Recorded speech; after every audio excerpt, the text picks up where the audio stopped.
A few days ago, I was listening to a podcast by Vusi Thembekwayo.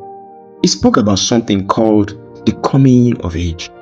That conversation hit me differently.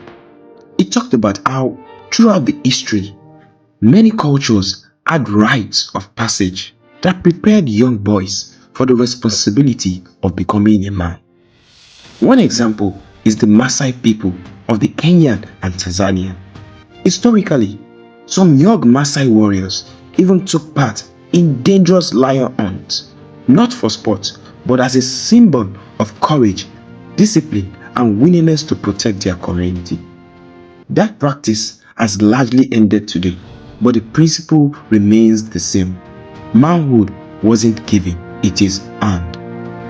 Then, Moses spoke about losing his father at a young age. Before he could receive many of those lessons a father passes to his son. And that part hit me personally. I grew up with my mother.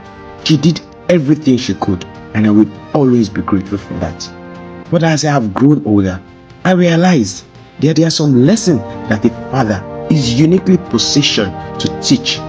Discipline, emotional control, responsibility, confidence, and how to carry the weight of life. Today, many of the battles I fight are internal. Understanding myself, managing anger, overcoming fear, building discipline. I have realized that in many ways, I have to father myself. I have to learn the lesson I have missed and become a man I am trying to be. Listening to that podcast helped me understand that growth isn't just about getting older. Sometimes it is about giving yourself the guidance you didn't receive. So to every father and to every parent, be present. The conversation you have with your children today may become the voice they hear years later when life gets difficult.